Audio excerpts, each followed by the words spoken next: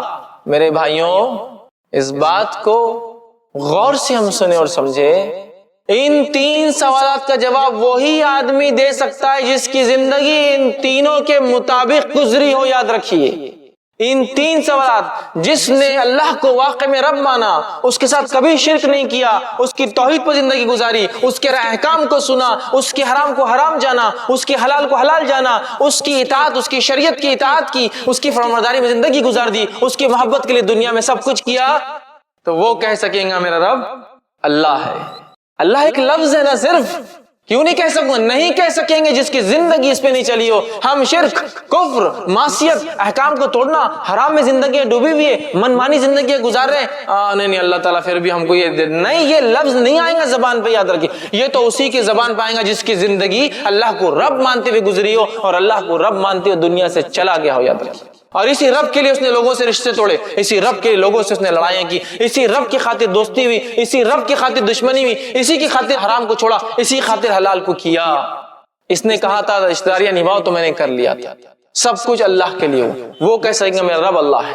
دوسرا، میرا نبی کون ہے، محمد صلی اللہ علیہ وسلم، کتنا آسان ہے، لیکن یہ وہی کہہ سکیں گا جس کی زندگی نبی اکرم صلی اللہ علیہ وسلم کی اتباع میں گزری ہو۔ من مانے ڈھنگ سے زندگی گزارنے والوں کو یہ جواب نہیں ملے گا، اس کا یاد رکھیے۔ جس نے جو سنت کو بالائے طاق رکھا، سنت کیا ہے، کر لیے تو عمل ٹھیک، نہیں کرے تو چلتا، ماحول بنا دیا گیا، یہ سنت پہ عمل کرے تو ٹھیک، نہیں کرے تو چلتا ہے، ایسا کوئی مسئلہ نہیں، اتنا ماحول بنا دیا گیا آج۔ یہ سنتوں کو مذاق سمجھ رہے ہیں، سنتوں کا انکار کرنا فیشن بن چکا ہے آج کل۔ معلوم، ارے یہ حدیث تو میرے پلے نہیں پڑ رہی بھائی، سمجھ میں نہیں آ رہی، رد۔ ارے یہ حدیث تو مجھے سمجھ میں آ رہی، رد۔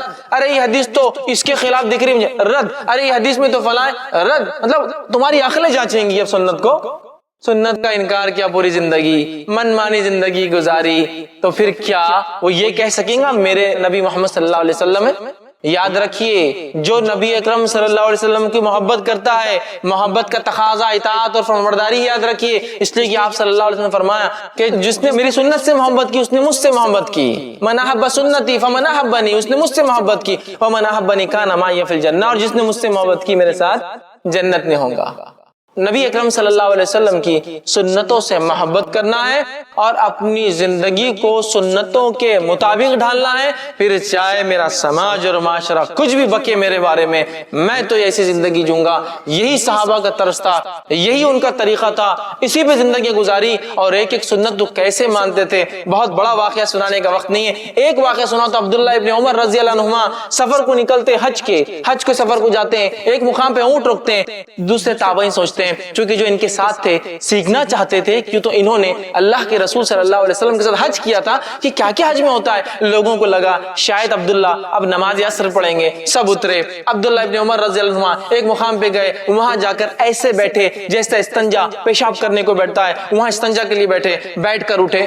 لوگوں نے کیا کہ ہم یہ وضو کر کے نماز نہیں پڑھیں گے، اور آپ نے تو پیشاب بھی نہیں کیا، بس بیٹھ کے آ گئے، تو کہا نہیں، نہ ہم نماز پڑھیں گے نہ ہی عصر کریں گے۔ تو نبی اکرم صلی اللہ علیہ وسلم، کیونکہ عصر تو اس مقام پہ پڑھی، تو کہا پھر یہاں کیوں رکے ہو؟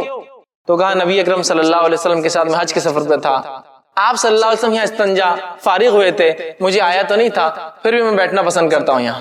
کیسی اتباع ہے، یہ ہے محبت، یہ ہے اطاعت کہ نہیں سمجھ میں آ رہا ہم کو کیوں نبی نے کیا، بس کیا ہم کر رہے ہیں اس کو، یہ محبت ہے، یہ تھا ان کا عمل، سنتوں سے یہ محبت تھی۔ یاد رکھیے آج ہمارا کیا ہے، سنت تو ہے نا، چلتا ہے، سنت تو ہے نا، دیکھا جائے گا، ارے بھائی سنت ہی ہے نا، فرض تھوڑی ہے، یہ حال ہم نے بنا دیا ہے۔ تو کیا ایسا شخص یہ کہہ سکیں گا ہاں میرے نبی محمد؟ نہیں کہہ سکیں گا، یہ وہی کہیں گا جس کی زندگی عین سنت پر گزری ہو، یا کم از کم گزار نہ سکا ہو تو تڑپ رکھتا تھا شدید کہ اللہ موقع ملے تو میں گزاروں، چونکہ دنیا کے ایسے کئی علاقے ہیں جہاں سنت پہ عمل کرنا مشکل ہی نہیں ناممکن ہوتا ہے، تڑپ رکھا تھا اس کم از کم۔ تیسرا سوال کتنا آسان، ما دینوں کا، تیرا دین کیا ہے؟ میرا دین اسلام ہے. کس کو نہیں پتا؟ کس کو نہیں پتا مجمع میں سے؟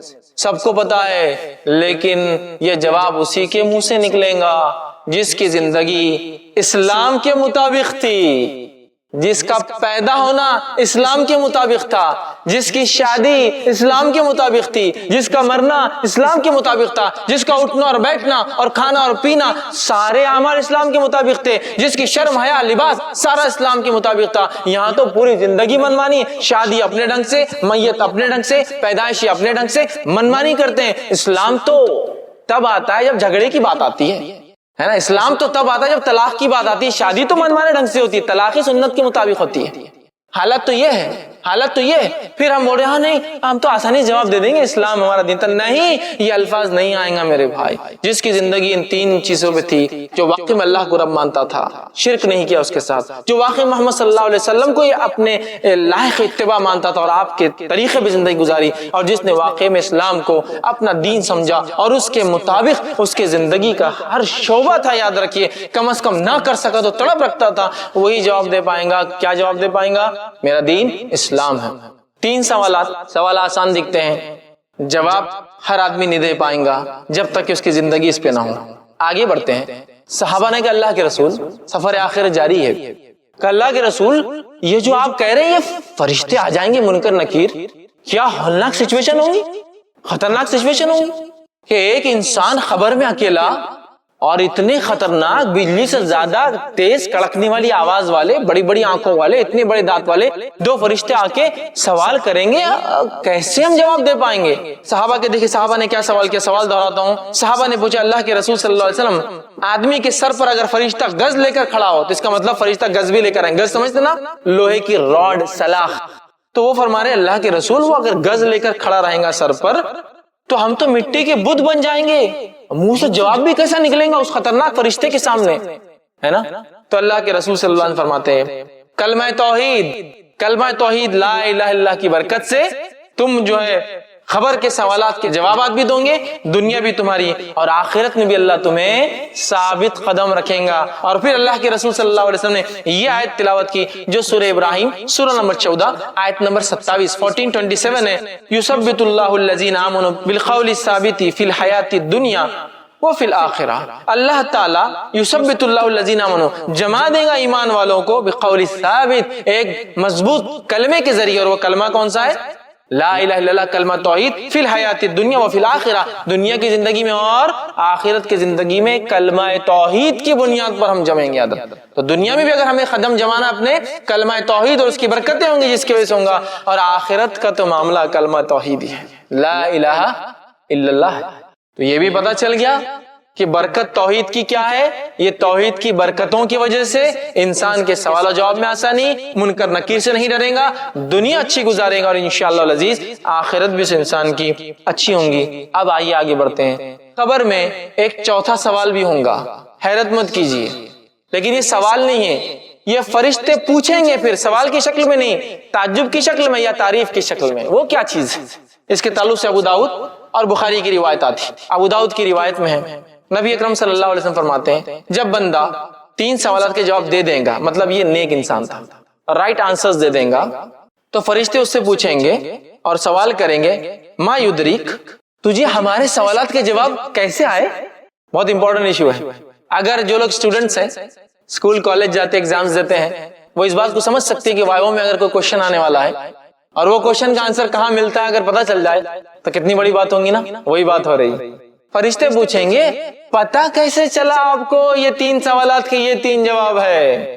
تب ایسے سوال کرنے والے تو نیک انسان کیا جواب دیں گا سنیے. اللہ کے رسول صلی اللہ علیہ وسلم فرماتے ہیں، یہ مسند احمد کی روایت کا ایک ٹکڑا ایک حصہ ہے. آپ فرماتے ہیں قرأت کتاب اللہ، میں نے اللہ کی کتاب پڑھی تھی، آمنت بھی، میں اس پر ایمان لایا، وصدقت، اور اس کی تصدیق بھی کی تھی میں نے کہ حق ہے.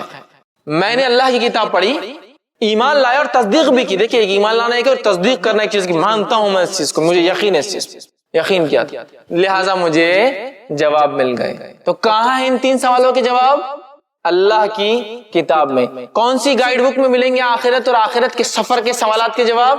قرآن میں. اس کو پڑھنا ہے. پڑھنا ہے تو صرف یہ نہیں کہ پڑھ لیا الف لام میم ذالک، پڑھنا ہے، تصدیق بھی کرنا ہے نا ایمان کے ساتھ، اس کتاب میں کوئی شک نہیں۔ تو جو کتاب کی ابتدا یہ ہو رہی ہے، اکثر کتابوں پہ لکھا ہوتا ہے مصنف کی گزارش کتاب میں اگر غلطی ہو تو ہمیں بتا دے، اللہ آپ کو جزائے خیر دے گا۔ اس کتاب کی ابتدا میں اللہ کہہ رہا ہے ذالک الکتاب لا ریب فیہ، اس کتاب میں اللہ کی طرف سے میں کوئی شک نہیں ہے، تمہیں کچھ شک و شبہ نہیں کرنا ہے، پڑھو اور صرف عمل کرنا ہے تمہیں۔ ایسی کتاب اتنے پیارے انداز سے شروع ہوتی ہے۔ اس آیت کو اگر سمجھنا ہے نا تو کبھی اہل کتاب کی زندگیوں کو دیکھے تو بہت تسلی ہوتی، کیا کتاب ہے۔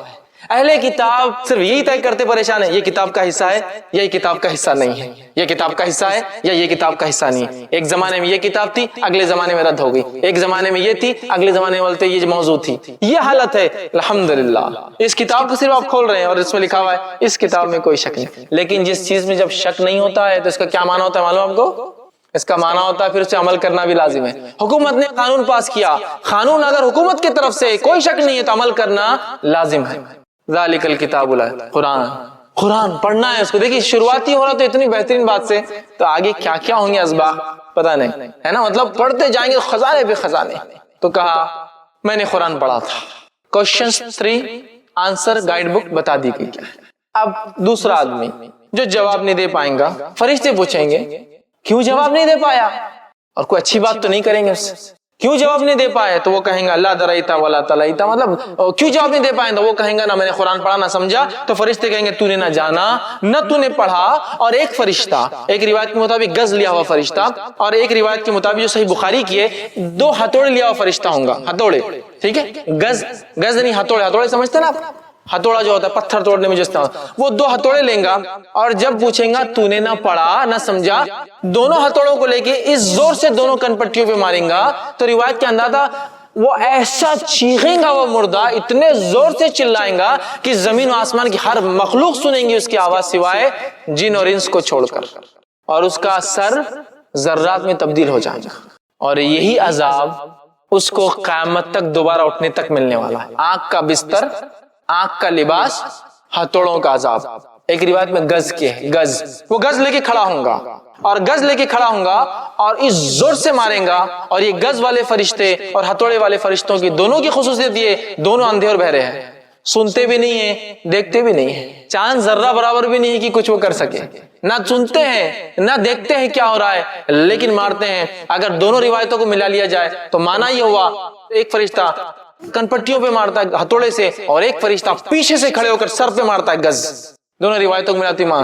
تو اس گز کے تعلق سے آپ نے فرمایا جب وہ گز اٹھاتا ہے اور مارتا ہے اس کے سر پر، چونکہ سفر آخرت کی تیاری نہیں کر کے آیا تھا، تو وہ گز جب سر پہ پڑتا ہے تو اس کا سر ذرات میں تبدیل ہو جاتا ہے۔ اور آپ صلی اللہ علیہ وسلم نے فرمایا کیا تم جانتے ہو یہ گز کے بارے میں کیسی گز ہے وہ جو لوہے کی سلاخ ہے؟ صحابہ نے کہا آپ بتائیے کیسی ہے؟ تو کہا یہ گز ایسی ہے کہ اگر ایک بڑے پہاڑ پر مار دی جائے تو ایک وار سے پورا پہاڑ ذرات، ذرات سمجھتے ہیں نا، ذرات ان پارٹیکلز کو کہتے ہیں جن کو بغیر پھونکے کے خود بخود اڑتے رہتے ہیں انوائرمنٹ کے اندر، ایٹماسفیئر میں، ذرات میں تبدیل ہو جائیں گا۔ اور پھر آپ نے فرمایا یہ گز کتنی وزنی بتاؤں؟ اتنی وزنی ہے کہ سارے انس آدم علیہ السلام سے لے کر آخری بچہ جو پیدا ہوگا، اور سارے جن ابلیس سے لے کر آخری جو جن ہوگا، سب بھی اگر جمع ہو جائے اور اس گز کو ہلانا چاہے تو ہلا بھی نہیں سکتے ہیں، اتنا ویٹ ہوگا اسے ایک گز کا۔ تو کن پٹی پہ ہتھوڑے، سر پہ گز مارا جائیں گا۔ اب اس واقعے سے جو بات پتہ چلی سفر آخرت کے تعلق سے وہ کیا ہے؟ کیا بات پتہ چلی معلوم آپ کو؟ بات یہ پتہ چلی کہ قرآن وہ کتاب ہے جو منکر اور نکیر کے سوالات کے جواب ہم کو دلوا سکتی ہے۔ قرآن وہ گائیڈ بک ہے جس میں قبر کا جو ایگزام اور امتحان ہے اس کے جوابات موجود ہیں۔ سمجھ رہے ہیں بات کو؟ فرسٹ پوائنٹ تو یہ نکلا کہ تو فورتھ جو کوشچن تھا ان کا، اس میں نیک انسان کا جواب اور بد انسان کا جواب ہم سن چکے ہیں۔ دوسرا، جو قرآن پر ایمان جو ہے لائے اور پڑھا وہی قبر کے امتحان میں کامیاب ہو سکتا ہے۔ دوسرا پوائنٹ یہ پتا چلا قرآن وہ گائیڈ بک ہے جس میں آنسرز ہے۔ دوسرا پتا جو اس کو پڑھتا ہے، جو اس پر عمل کرتا ہے، اسی کے لیے سفر آخرت ایزی اور آسان ہوتا ہے۔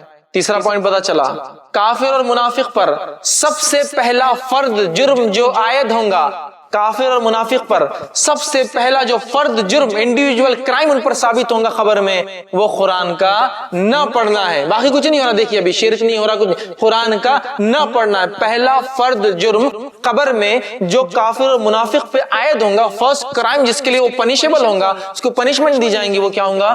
قرآن کا نہ پڑھنا اور نہ سمجھنا. پتا چلا تیسرا پوائنٹ. چوتھا پوائنٹ کیا پتا چلا اس حدیث سے؟ وہ یہ قرآن پڑھنے اور سمجھنے کے لیے اللہ نے ہمیں کیا دی ہے؟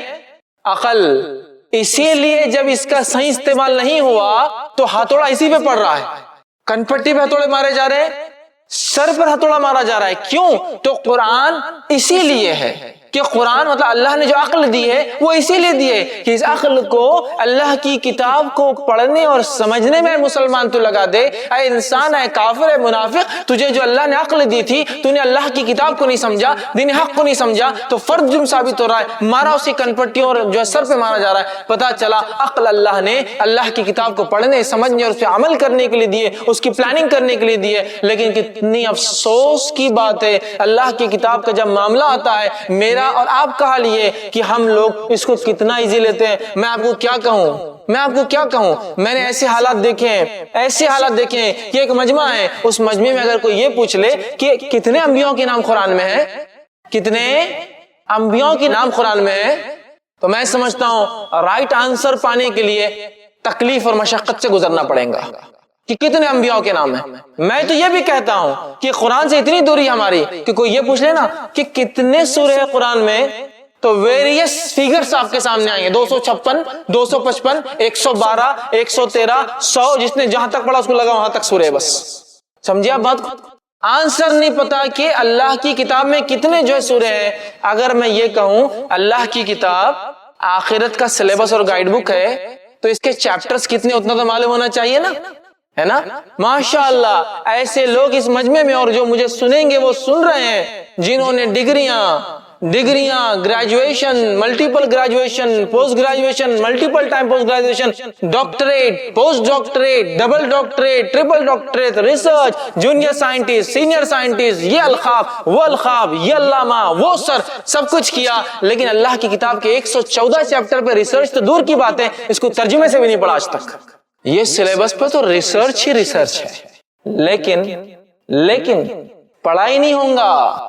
انبیاء کے نام پوچھ لیا نہیں پتا ہوں گے, لیکن ہاں اگر یہ پوچھ لیا جائے کہ آپ یہ بتا سکتے ہیں کہ انڈین ٹیم میں کتنے لوگ ہیں, ہاں ماشاءاللہ یہ ٹیم میں اتنے لوگ ہیں, وہ ٹیم میں کتنے لوگ ہیں, فلاں جو گیم کھیلتی ہے اتنے لوگ ہیں. اچھا یہ ٹیم نے 2000 میں جو ورلڈ کپ کھیلا تھا کتنے تھے, اس میں یہ اتنے تھے, یہ کھیلنے والے تھے اور اتنے لوگ بیٹھے ہوئے تھے, سٹنگ پلیئرز تھے. اس کے بعد 2004 میں یہ ہوا, 8 میں یہ ہوا, 12 میں یہ ہوا, 16 میں ابھی ہونے والا, یہ طے ہو رہا, ان کو سب پتا ہے. سلیبس کا معاملہ لے, 8 کی کیمسٹری کی بک کے اندر اتنے سبجیکٹ تھے, یہ تھا پیپر 1 پیپر 2, فرسٹ کے اندر 12 چیپٹرز تھے, سیکنڈ میں 12 چیپٹرز تھے, چیپٹر نمبر 1 2 3 4 5 6 7 8 9 10, 9th میں ایسا ہوا 14 چیپٹرز تھے, 14 اس میں چیپٹر نمبر 1 2 3 4 پورے 28 یاد ہے. 10th کا یہ حال تھا, 11th میں یہ پڑھا, 12th میں یہ پڑھا, گریجویشن یہ پڑھ رہا ہوں, سب پتا ہے. قرآن کے کتنے چیپٹرز ہیں؟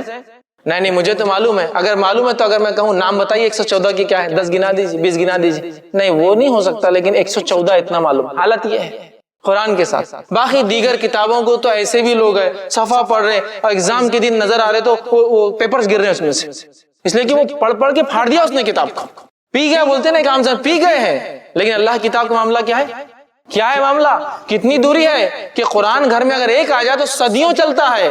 میں یہ کہتا ہوں قرآن اللہ کی کتاب ہے, لیکن کاغذ اور کور تو دنیا کا ہے نا, استعمال ہوگا تو پھٹے گا, استعمال ہوگا تو خراب ہوگا, استعمال ہوگا تو اس کے برق الگ ہوں گے. لیکن آپ کے پاس تو صدیوں پرانا قرآن ہے, اس کا مطلب سلیبس بک پڑھی نہیں جا رہی ہے, جس کے نتیجے میں وہ ٹیکسٹ بک جیسی کی ویسی اچھی کی اچھی دھری رکھی ہوئی ہے. اور کتنی افسوس کی بات ہے نا, ایک آدمی سفر آخرت کے لیے نکلا ہے. سفر آخرت کے لیے اللہ نے کہا دنیا میں جا رہے ہو, سفر آخرت کی گائیڈ بک, ٹریول کیٹلاگ ہوتا ہے نا, جو لوگ سفر کرتے ہیں, دنیا کے کسی کونے میں جانا ہے, وہ زبان آپ کو نہیں آتی, ٹریول کیٹلاگ آپ لے کر چلے سفر میں, کھولا کیٹلاگ, اچھا ماشاءاللہ یہاں جانا, یہ کرنا ہے, کرنسی ریٹ یہ ہے, یہ ہوٹلز آفیشل گورنمنٹ کے, یہ فلاں, ماشاءاللہ میرا سفر بہت اچھا رہا, اس لیے کہ میں پورا گائیڈ بک کو فالو کر رہا تھا, ہے نا. اب اس ٹریولر کے, اس مسافر کا کیا کہنا, جس مسافر نے گائیڈ بک تو لیا اور گائیڈ بک کو لے کر یا تو پیٹ کے پیچھے ڈال دیا تو سر کے اوپر رکھ لیا, دونوں میں سے کوئی ایک کام کیا, اور وہ لوگوں سے راستہ پوچھ رہا, بھائی صاحب میرے کو ادھر جانا ہے, کیسے جاؤں,